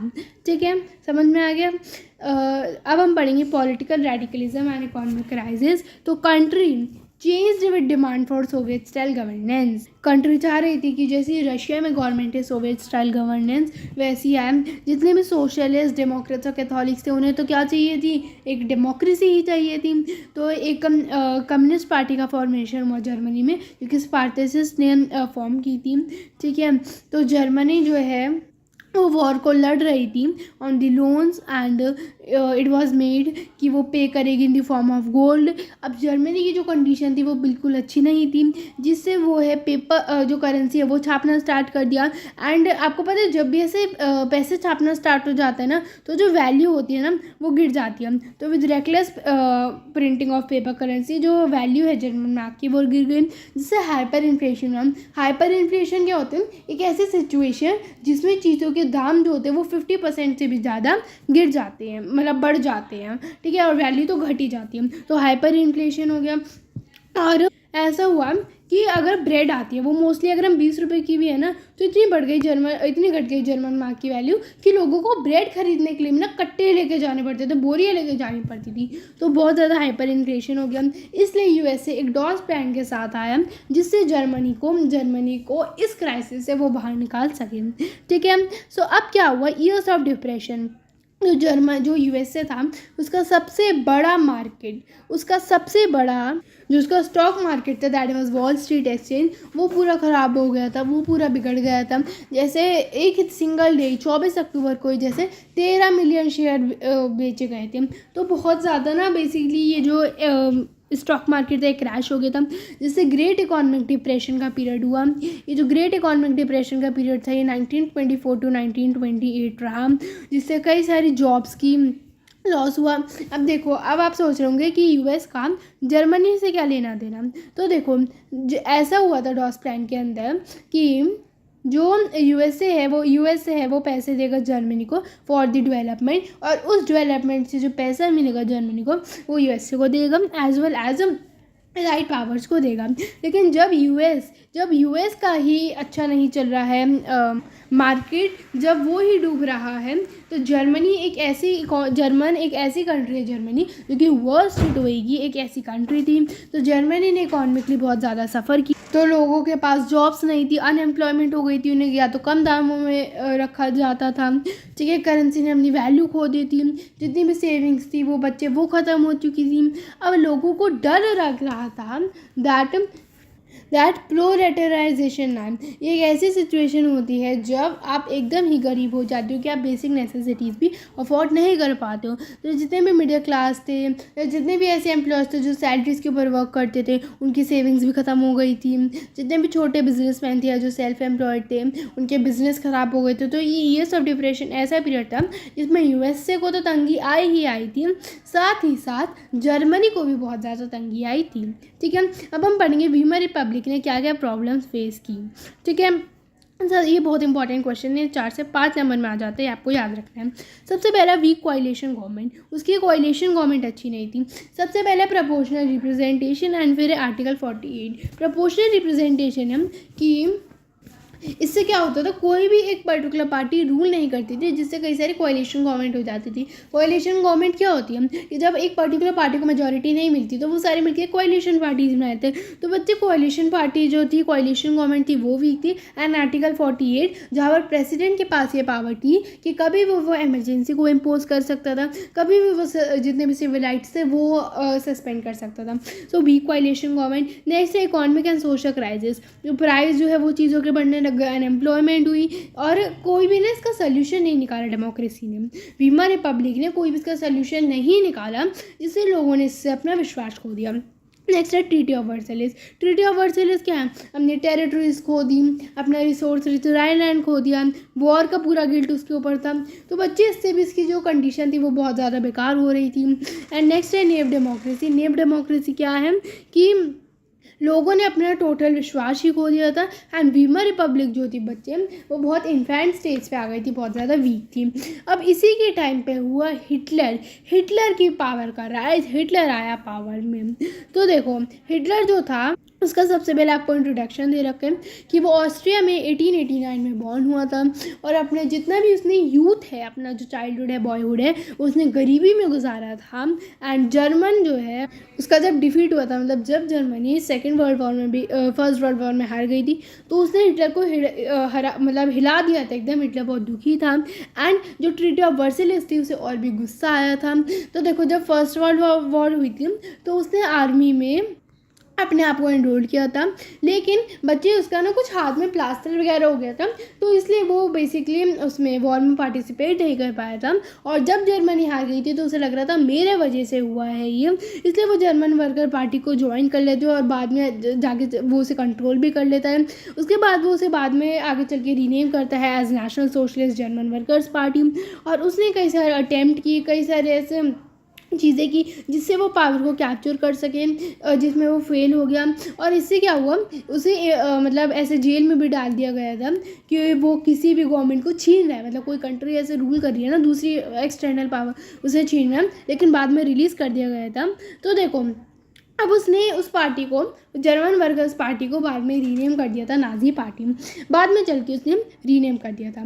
ठीक है, तो अब 1928 में जो नाजी पार्टी थी उसे 2.6% वोट्स मिले थे रिक्सटैग में, लेकिन 1932 तक आते आते वो एक ऐसी लार्जेस्ट पार्टी बन गई थी जिसे 37% ऑफ द वोट्स मिले थे। तो इधर से स्टार्ट हुई थी हमारी नाजी आइडियोलॉजी। जब नाजी पार्टी डेवलप हुई थी तभी वो अपने नाजी आइडियोलॉजी है वो चला रहा था। तो जब ग्रेट डिप्रेशन पीरियड में लोग इतने ख़राब थे, उन्होंने वीमर रिपब्लिक से अपना विश्वास खो दिया था, दे लॉस्ट फेथ। तो अब हमारी नाजी पार्टी जो है जब वो एमर्ज हुई थी तो लोग जो है वो नाइज़म में बिलीव करने लग गए थे। क्यों, ये हम आगे पढ़ेंगे उसकी क्वालिटीज़ क्या थी। And Nazi party largest party बन गई थी। ठीक है, ये था हमारे हिटलर्स राइज टू पावर। ये काट देती हूँ मैं, ये गलती से आ गया है। ठीक है, अब हम पढ़ेंगे हिटलर की पॉपुलैरिटी का राज क्या है। तो हिटलर एक पावरफुल स्पीकर था, मतलब वो ऐसा पावरफुल स्पीकर था जो कि किसी को भी अपने वर्ड से कन्विंस कर लेता था। तो वो लोगों से प्रॉमिस करते दैट मैं जर्मनी को एक स्ट्रॉन्ग नेशन बनाऊंगा। जो ट्रीटी ऑफ वर्सेलिस में ना जर्मनी की रिस्पेक्ट, वो ये नेशनल ह्यूमिलेशन फेस किया, मैं उसे वापस लाऊंगा, जर्मन्स की जो रिस्पेक्ट है उसे वापस लाऊंगा। एंड यूथ को सिक्योर फ्यूचर प्रोवाइड करूंगा, उन्हें एम्प्लॉयमेंट प्रोवाइड करूंगा। और इसलिए उसने यूज़ के रिचुअल्स का, ठीक है, जिससे उसकी जो पार्टी है वो आगे बढ़ सके, मास मोबिलाइजेशन हो सके। एंड वो नाजी प्रोपेगेंडा का यूज़ करता था। ठीक है, मतलब इधर मैं बताती हूँ दैट वो समझ गया था कि लोगों में रिचुअल्स का इम्पोर्टेंस क्या है। तो बहुत बड़ी बड़ी रैलीज मतलब हेल्ड करता था, पब्लिक मीटिंग्स, एंड जिससे लोगों को जो सपोर्ट था वो हिटलर की ओर वो बढ़ने लग गया था। रेड बैनर जो कि स्वास्तिक थे, नाजी सैल्यूट थे, ये सारे उसके जो है मास मोबिलाइजेशन का ही मतलब पार्ट थे। एंड लोग जो है वो हिटलर को देखने लग गए थे एज ए सेवियर, कि वो ही अब उन्हें बचा सकते हैं, वो ही एक मसीहा है। ठीक है, तो अब हम पढ़ेंगे द डिस्ट्रक्शन ऑफ डेमोक्रेसी। तो देखो जो 30 जनवरी 1933 को 1933 में जो प्रेसिडेंट हिंडनबर्ग है वो कैबिनेट ऑफ मिनिस्टर्स में जो हाईएस्ट पोजीशन होती है दैट इज़ ऑफ चांसलरशिप, वो हिटलर को ऑफर कर देते हैं। और हिटलर जो है वो धीरे धीरे अब पावर में आ जाता है, जहाँ पर वो सबसे पहले डेमोक्रेटिक रूल का सिस्टम हटा देता है और वो एक ऐसी फायर लगवा देता है रिक्सटैग में। और बहुत शातिर था, एक ऐसी फायर लगवा देता है और वो कहते हैं दैट खुद के लोग, हमें नहीं पता कि हमारे कंट्री में खुद लोग हमें सपोर्ट कर रहे हैं या खिलाफ हैं, तो इसलिए वो सस्पेंड कर देता है सिविल राइट्स, एक फायर डिक्री अनाउंस करता है। और कब करता है, 28 फरवरी को, जहाँ पर वो लोगों के सिविल राइट्स जैसे होते हैं ना, फ्रीडम ऑफ स्पीच, ये सब जो है कर देता है सस्पेंड। कम्युनिस्ट जितने भी होते हैं ना कंसंट्रेशन कैंप्स भेज देता है। कंसंट्रेशन कैंप्स क्या होते हैं, जहाँ पर उन्हें सिर्फ आइसोलेट करके रख दिया जाता है। फिर ये कब हुआ था, 28 फेब को हुआ था, ठीक है। ठीक उसी बात दैट इज़ 3 मार्च को वो एक अनेबलिंग एक्ट जो है वो पास करता है एंड अपने डिक्टेटरशिप स्थापित करता है। जितनी भी सीक्रेट पुलिस थी वो ना स्पेशल सिक्योरिटी फोर्सेस क्रिएट कर देते हैं, जिससे वो स्टेट को उस वे में रूल कर पाए जिस वे में वो चाहता है। जैसे ऐसे थे जिसे हम स्टॉर्म ट्रूपर्स भी कहते हैं, जस्ट है वो जो सीक्रेट स्टेट पुलिस थी। SDSS वो सोसाइटी को इस वे में कंट्रोल करते थे जिस वे में नाजी आइडियोलॉजी चाहती थी, ठीक है। अब उनके पास इतनी पावर थी, उन्हें एक्स्ट्रा कॉन्स्टिट्यूशनल पावर्स मिली हुई थी, जिससे नाजी स्टेट को अपनी रेपुटेशन मिल गई थी मोस्ट ड्रेडेड क्रिमिनल स्टेट, ठीक है। अब हम पढ़ेंगे रिकन्स्ट्रक्शन के बारे में। तो जितनी भी इकोनॉमिक रिकवरी थी, इकोनॉमिकली जर्मनी को अच्छा करने की रिस्पॉन्सिबिलिटी थी, वो हिटलर ने दे दी थी जार्मस कैचेत को। एंड जो वो थे जो उसका जिन्होंने जो हिटलर ने रिस्पॉन्सिबिलिटी दी थी स्केचेत को, वो किस पे वर्क करते थे कि फुल प्रोडक्शन होगी, फुल एम्प्लॉयमेंट होगी, लेकिन एक स्टेट फंडेड क्रिएशन प्रोग्राम के थ्रू। एंड इसी जो ये प्रोजेक्ट था, इससे ही हमारी एक पीपल्स की कार्ड भी प्रोड्यूस हुई थी, दैट इज़ वॉल्क्सवैगन। तो वो फॉरेन पॉलिसी को रिवाइज करते हैं, जहाँ पर वो जितने भी लीग ऑफ नेशंस है 1933 को, उसमें से अपने आप को बाहर निकाल लेते हैं। राइनलैंड को 1936 में ऑक्यूपाई कर लेते हैं और ऑस्ट्रिया को और जर्मनी को एक बनाने में जुट जाते हैं 1938 में, और उसे एक स्लोगन के अंदर रखते हैं 1 पीपल 1 एम्पायर 1 लीडर। तो वो धीरे धीरे अपनी जो पावर है वो कैप्चर कर रहे हैं, ठीक है, समझ रहे हो। उसने एक स्लोगन दे दिया 1 पीपल 1 एम्पायर 1 लीडर, ठीक है। एंड उसने जो पोलैंड, फ्रांस और इंग्लैंड के साथ वॉर कर दी। अब क्या हुआ, जो हिटलर जो था ना वो इधर रुका नहीं। जो उसका मिनिस्टर था स्केचेत, वो एडवाइस करते हैं हिटलर को कि इतना सारा पैसा इधर मत लगाओ, लेकिन वो नहीं मानता। तो जो स्केचेत था वो भाग जाता है, ठीक है। तो अब वो एक त्रिपार्टी एक्ट साइन करता है इटली और जापान के बीच में 1940 में, ठीक है। और 1941 में सोवियत यूनियन को अटैक कर लेते हैं, अटैक USSR इन 1941, लेकिन उधर भी उसे अपनी हार ही झेलनी पड़ती है, ठीक है। अब कैसे वर्ल्ड वॉर 2 में USA की एंट्री हुई, तो देखो वैसे बिल्कुल नहीं चाह रहा था कि वो वर्ल्ड वॉर ज्वाइन करे, क्योंकि उसे पता था दैट बहुत ज़्यादा मैसिव उसका भी नुकसान होने वाला है, क्योंकि बेटा वॉर में तो नुकसान होता ही है। लेकिन जब एक्सपेंशन हो गया था जापानीज़ पावर को, जापान ने मतलब अपनी पावर एक्सपैंड कर ली थी इन दी ईस्ट और ऑक्यूपाई कर लिया था इंडो चाइना, और जापान ने अटैक किया था पर्ल हार्बर पे USA के एक पार्ट पे। तो इससे USA फोर्स हो गया था कि वो वॉर का पार्ट बने। तो इससे USA ने जापान की 2 सिटीज़ थी, that was Hiroshima and Nagasaki, mainly तो हिरोशिमा ही थी, बेसिकली उधर उन्होंने बॉम्ब किया। और वॉर कैसे एंड हुई वर्ल्ड वॉर 2, जब हिटलर हार गया था एंड US ने हिरोशिमा में, जापान में एक हिरोशिमा है उधर 1945 में बॉम्ब जो है वो ड्रॉप किया था, ठीक है। अब हमारी स्टोरी आएगी हेलमट की। इधर से स्टोरी हुई थी हमारी हेलमट की कि जितने भी सपोर्टर थे नाजी के वो डर रहे थे, क्योंकि अब कौन पावर में आ गया था, एलाइज पावर में आ गई थी, समझ में आ गया। तो जितना भी ये जो हिटलर ने गेम खेला था, जहाँ पर वो लोगों को कॉन्सेंट्रेशन कैंप्स वगैरह भेजता था, अब वो एलाइज जिनके ऊपर करने वाली थी, ठीक है। अब हम पढ़ेंगे हिटलर का क्या वर्ल्ड व्यू था। तो देखो, तो इसके अकॉर्डिंग लोगों के बीच में कोई भी इक्वालिटी नहीं थी, सिर्फ और सिर्फ रेशियल हायरार्की थी, जहाँ पर वो कहते थे दैट जो आर्यंस हैं वो ही टॉप पे हैं, वेयर एज जितने भी ज्यूज़ हैं वो बॉटम पे हैं, वो कोई भी मायना नहीं रखते हैं, कोई भी दर्जा नहीं रखते हैं। और वो इवैल्यूएशन का कॉन्सेप्ट फॉलो करते थे, जहाँ पर वो कहते थे दैट वो एक ही उस पर बिलीव करते थे दैट जो फिट है वो ही सर्वाइव करेगा। अब देखो कई सारे ऐसे थिंकर्स हैं जैसे चार्ल्स डार्विन और हर्बर्ट स्पेंसर, जैसे डार्विन एक नेचुरल साइंटिस्ट थे जो एक्सप्लेन करने की कोशिश की थी प्लांट्स और एनिमल्स का क्रिएशन अपनी एवोल्यूशन के कॉन्सेप्ट के थ्रू।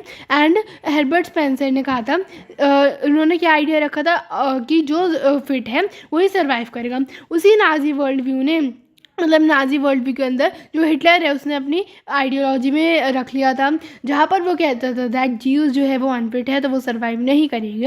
एंड वो आर्यन रेस को कहता था वो ही फाइनेंस है, वो एक लेबेंसराउम बेसिकली लिविंग स्पेस का कॉन्सेप्ट डेवलप करता था, जहाँ पर वो नई नई टेरिटरीज एक्वायर करता था और उधर वो आर्यंस को सेटल डाउन कर रहा था। अब हम पढ़ेंगे एस्टैब्लिशमेंट ऑफ रेशियल स्टेट कि कैसे एक रेशियल स्टेट जो है वो एस्टैब्लिश हो रही थी। तो देखो एक ऐसी कम्युनिटी चाह रहा था वो जो हिटलर था जहाँ पर सिर्फ आर्यंस रहे, नॉर्डिक आर्यंस रहे, और जितने भी ज्यूज थे उन्हें वो एलिमिनेट कर रहा था, कॉन्सेंट्रेशन कैंप्स में भेज रहा था। तो जितने भी मेंटली या फिजिकल अनफिट थे जो ज्यूज थे या जितने भी रशियन और पोल्स थे उन्हें वो एलिमिनेट करवा रहा था। ठीक है, अब हुई रेशियल स्टेट की एस्टैब्लिशमेंट जहाँ पर हिटलर जो है वो पोलैंड को ऑक्यूपाई कर लेता है और जेनोसाइड स्टार्ट कर देता है। जेनोसाइडल वॉर होती है बच्चे, एक ऐसी वॉर जहाँ पर आप एक पर्टिकुलर कम्युनिटी को ख़त्म करना चाहते हो। ठीक है, तो इधर हिटलर जो है वो पर्टिकुलर पूरी ज्यूज़ को ख़त्म करना चाह रहा था, जिप्सीज़ को ख़त्म करना चाह रहा था। ठीक है, तो इधर से ही हमारा स्टार्ट हो जाता है। तो जितने भी पॉलिश लोग थे उन्हें वो ख़त्म कर रहा था, उनका मर्डर कर रहा था। जितने भी पॉलिश चिल्ड्रन जो आर्यन की तरह लगते थे, आर्यन रेस की तरह रखते थे, रेस एक्सपर्ट्स उनको एग्जामिन करते थे, एंड अगर वो उस टेस्ट में पास हो जाते थे तो उन्हें जर्मन फैमिलीज़ में भेज दिया जाता था, या उन्हें अगर वो उस टेस्ट में पास नहीं होते तो ऑर्फनेजेस भेज दिया जाता था। ठीक है, जितने भी गीतोस थे और जितने भी गैस चैम्बर्स थे उधर जितने भी ऐसे लोग थे उन्हें एलिमिनेट कर दिया जाता था। अब आपके लिए क्वेश्चन है, बहुत अच्छा क्वेश्चन है, ये भी आता है दैट 1940 में जो त्रिपार्टी पैक्ट हुआ था वो साइन हुआ था किन पावर्स के बीच में। तो आप सोचिए, वीडियो को पॉज करिए, आंसर बताइए। सो आई होप आपने बता दिया होगा। तो इसका आंसर है ए, इटली, जर्मनी एंड जापान। ठीक है, जर्मनी तो था ही और इटली और जापान भी था। ठीक है, आगे बढ़ते हैं। ये बहुत इंपॉर्टेंट क्वेश्चन है, इधर से क्वेश्चन आते हैं कि नाजी जर्मनी का जी यूथ कैसा था। तो देखो, हिटलर जो था वो इस चीज़ पे बिलीव करता था दैट अगर हम बच्चों को जो यूथ है उन्हें शुरू से ही नाजी आइडियोलॉजी सिखाएंगे तो वो आगे चल के बेसिकली कंट्री के लिए बेनिफिट होंगे। जैसे जिन स्कूल्स को क्लींस कर दिया गया था, मतलब जितने भी ज्यूज़ के टीचर्स थे उन्हें हटा दिए गए थे, चिल्ड्रन को सेग्रीगेट कर दिया गया था। जितने भी ज्यूज़ के चिल्ड्रन है वो इधर स्कूल में नहीं होंगे, यहाँ सारे जर्मन से होंगे। स्कूल की टेक्स्ट बुक रिटाइन कर दी गई थी। मतलब बेसिकली हिटलर को एज ए मसीहा माना जाता था, हिटलर को जो है सुपीरियरिटी दी जाती थी और कहते थे दैट ज्यूज़ जो है वो गंदे हैं। ठीक है, उन्हें उनकी बुक्स में ही इंस्टॉल कर दिया था, कहा जाता था that you should be loyal, you should hate Jews, and आपको हिटलर की जो है पूजा करनी है। स्पोर्ट्स के थ्रू भी वायलेंस लाया गया, जैसे बॉक्सिंग है, बच्चों को बॉक्सिंग सिखाई जाती थी क्योंकि बॉक्सिंग से क्या आता है, एंगर आता है, गुस्सा आता है, जिससे ज्यूज़ की तरफ उनका गुस्सा बढ़े। बॉयज़ को नाजी यूथ ऑर्गेनाइजेशन जो है वो ज्वाइन करनी पड़ती थी जिसका नाम था हिटलर यूथ, एंड नाजी के जो यूथ ग्रुप्स थे वो थे उन लोग बच्चों के लिए जो कि 14 ईयर्स से कम के थे, जिसका नाम था जंग वॉक। एंड इन चीज़ों के बाद भी, इन फिज़िकल ट्रेनिंग के बाद भी जब वो 18 साल के हो जाते थे उन्हें लेबर सर्विस ज्वाइन करनी पड़ती थी, एंड जितनी भी बाकी ऑर्गेनाइजेशंस थी उन्हें बैन कर दिया जाता था। समझ में आया? अब हम पढ़ेंगे नाजी कल्ट ऑफ मदरहुड। इधर से गारंटेड है 5 से 6 नंबर का क्वेश्चन आता ही आता है, तो ये आपको अच्छी तरह से लर्न करना है। तो देखो, जो वेमेन थी वो मेन से डिफरेंट थी, उन्होंने हमेशा से स्ट्रगल किया है दैट इक्वल राइट्स के लिए उन्होंने हमेशा स्ट्रगल किया है, क्योंकि वो बिलीव करता था दैट जो हिटलर था दैट विमेन जो है वो सोसाइटी को, सॉरी जो मेन थी, ठीक है, वो सोसाइटी को डिस्ट्रॉय कर देंगे। उसके बाद उन्हें ट्रीट किया जाता था सेकंड क्लास सिटीजन्स, मतलब जो कि आर्यंस को प्रोड्यूस करती थी, आर्यंस स्टूडेंट के लिए उनके अवार्ड्स रखे जाते थे, और जो इनको प्रोड्यूस करती थी उनके लिए क्या है, उन्हें फेवर्ड ट्रीटमेंट भी मिलता था। ठीक है, वेराज जो उन्हें रेशियली मतलब racially desirable children, undesirable children को प्रोड्यूस करती थी उन्हें पनिश किया जाता था। ठीक है, और उन्हें कोड ऑफ कंडक्ट फॉलो करना पड़ता था। फॉर एग्जाम्पल, वो ज्यूज से रिश्ता नहीं रख सकती अगर वो जितना भी वो वाली वीमेन है जो कि आर्यन रेस से बिलोंग करती हैं। ठीक है, उन्होंने ज्यूज से शादी कर ली तो उन्हें पब्लिकली उन्हें बहुत ज़्यादा जलील किया जाता था, उनको बैड करवा दिया जाता था, उनको पनिश कर दिया जाता था। ओनली वैल्यूएबल एज मदर्स, उन्हें कहा जाता था that you should be good mothers, आपको आर्यन चिल्ड्रन जो है क्लियर करनी है, आपको इस रेस की प्योरिटी मेंटेन करनी है, आपको ज्यूज से डिस्टेंस रखना है, रशियन से डिस्टेंस रखना है, और आपको अपने बच्चों को नाजी वैल्यूज़ ही सिखानी है। और इनमें स्पेशल अवार्ड्स दे दिए जाते थे, जैसे ब्रोंज क्रॉस मिलता था उन वीमेंस को जो 4 चिल्ड्रन प्रोड्यूस करती थी, सिल्वर क्रॉस उनको दिया जाता था जो 6 चिल्ड्रन, और गोल्ड क्रॉस 8 चिल्ड्रन के। उन्हें हॉस्पिटल्स में अच्छा ट्रीटमेंट मिलता था, शॉप्स में डिस्काउंट मिलते थे, थिएटर की टिकट्स में या रेलवे की फेयर्स में, रेलवे की टिकट्स में भी स्पेशल डिस्काउंट मिला करते थे। ठीक है, अब हम पढ़ेंगे द आर्ट ऑफ प्रोपेगेंडा। तो जो हिटलर है वो लैंग्वेज का यूज़ करता था, मीडिया का यूज़ करता था जिससे ज़्यादा इफेक्ट पड़े, वो टर्म्स का यूज़ करता था, जैसे फाइनल सोल्यूशन का यूज़ करता था, यूथेनेसिया का यूज़ करता था। फॉर एग्जांपल अगर वो कहता था दैट स्पेशल ट्रीटमेंट, तो मतलब उन्हें कॉन्सेंट्रेशन कैंप्स में भेजना, तो ऐसे छोटे छोटे टर्म्स यूज़ करता था दैट अगर जो मीडिया है वो देश भर में जा रही है, जो वर्ल्ड में उनकी जो है न्यूज़ पॉपुलर हो रही है, तो लोगों को इतना समझ नहीं आता था, लेकिन ये अपने टर्म्स में उन्हें यूज़ करता था। मीडिया नाज़ी को पॉपुलराइज करती थी इमेजेस के थ्रू, फिल्म्स के थ्रू। ज्यूज़ जो होते दे वर मार्क्ड स्टीरियोटाइप एंड उन्हें कहा जाता था, उन्हें किसके मतलब माना जाता था, किसके कंपैरिजन में माना जाता था, रैट्स के थ्रू, पेस्ट के थ्रू, और कहते थे दैट नाजीज ही ऐसे हैं जो प्रॉब्लम्स को सॉल्व कर देंगे। जैसे अगर आपको ये फिगर दिख रही होगी तो इधर क्या है, दैट मनी ही गॉड का, money is the God of ज्यू, कि पैसा कमाने के लिए जो ज्यू है वो बड़े से बड़ा काम भी कर देगा, एंड तब तक नहीं रुकेगा जब तक वो इस बड़ी सी बोरी में नहीं बैठ जाएगा पैसों की, जब तक वो पैसों का किंग नहीं बन जाएगा। तो ऐसे ज्यूज़ को ना जलील किया जाता था, ठीक है। ऑल्सो कई सारी ऐसी मूवीज़ है वो भी डेवलप की गई थी, जैसे फॉर एग्जांपल दी इटर्नल ज्यू, जहाँ पर दिखाया गया था ज्यू को फ्लोइंग बियर्स के साथ कफ्तान्स पहनते हुए, एंड उन्हें ऐसे पेस्ट 1 मिनट के साथ कंपैरिजन किया जाता था।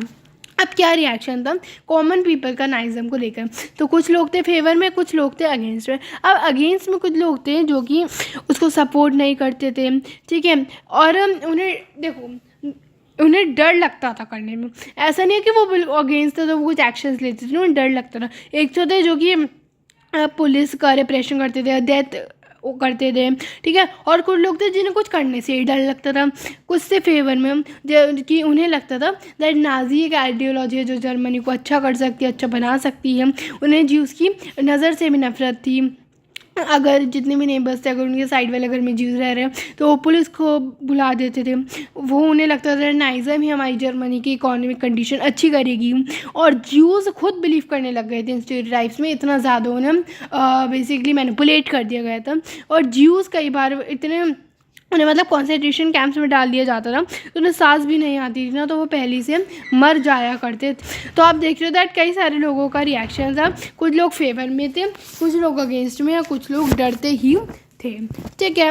अब एक और एंड लास्ट टॉपिक है दैट इज़ हॉलोकास्ट। तो हॉलोकास्ट क्या है कि कैसे इन्फॉर्मेशन फैली जर्मनी की, ठीक है। तो जितने भी वो लोग थे जो घीतों में रहते थे, कॉन्सेंट्रेशन कैंप्स में रहते थे, वो चाहते थे दैट ये जो क्राइम हो रहा है नाज़ी जर्मनी में ये वर्ल्ड को पता चले। तो जहाँ पर वो रहते थे कॉन्सेंट्रेशन कैंप्स में, गीतोज में, तो वो डायरीज लिखा करते थे या नोटबुक्स रख दिया करते थे। एंड नाज़ी लीडरशिप ने, नाज़ी आइडियोलॉजी ने काफ़ी एफर्ट्स किए कि वो इन एविडेंसेस को मिटा पाए, लेकिन कुछ ना कुछ तो रह ही जाते हैं। तो जो हॉलोकास्ट की मेमोरीज़ है ये आज भी प्रेजेंट है in the form of documentaries या पोइट्री या म्यूजियम्स में प्रेजेंट है, ठीक है। तो अब एक और क्वेश्चन है बहुत इंपॉर्टेंट है दैट जेनोसाइडल वॉर आपको डिस्क्राइब करना क्या होते हैं, एंड ऐसे 2 मेथड बताने हैं जो कि यूज़ किया जाता था ज्यूज़ को एलिमिनेट करने के लिए। तो जेनोसाइडल वॉर में आप पहले भी बताया था जब एक लार्ज स्केल पे लोगों की किलिंग होती है, एंड 2 मेथड क्या है, सबसे पहले उन्हें गैस चैम्बर्स में डाल दिया जाता था जैसे ऑस्टरवेज, वो, एंड नेक्स्ट उन्हें घीतोज में रखा जाता था, एक ऐसी साइट्स जहाँ पर गरीबी होती थी, एंड ज्यूज़ को अपनी वेल्थ पूरी सरेंडर करनी पड़ती थी उधर जाने से पहले, ठीक है। एंड कुछ उधर जो है पहले मर गए थे, या तो भूख की वजह से, या उधर सैनिटेशन फैसिलिटीज़ नहीं थी अच्छी, ये सब, ठीक है। अब आपके लिए होमवर्क क्वेश्चन है, जो मुझे सबसे पहले बताएगा और एकदम राइट आंसर देगा उसके अगली वीडियो में I will announce the name. So ये क्वेश्चन है दैट ये basically match the following option. सबसे पहले जर्मन पार्लियामेंट का क्या नाम था, एंड नाजी यूथ ग्रुप्स क्या थे चिल्ड्रन के लिए, वो जो यूएसए की वर्ल्ड बिगेस्ट स्टॉक एक्सचेंज थी वो क्या थी, and making up for a wrong done, ये आपको करना है। एंड इसी के साथ ही हमारा चैप्टर कंप्लीट होता है। ये थोड़ा लंबा गया है लेकिन होप आपको ये वीडियो समझ में आई होगी। एंड ऑल्सो कम्युनिटी पे मैं नोट्स डाल दी थी तो वो आप देख लीजिएगा, डिस्क्रिप्शन में मैंने इसका जो है लिंक डाल दिया है नोट्स का, वो आप देख लीजिएगा। So keep watching me, and अगर आपको कोई भी डाउट है तो कमेंट सेक्शन में लिखिए, एंड अगर वीडियो अच्छी लगी हो तो लाइक करना एंड चैनल को सब्सक्राइब कर देना।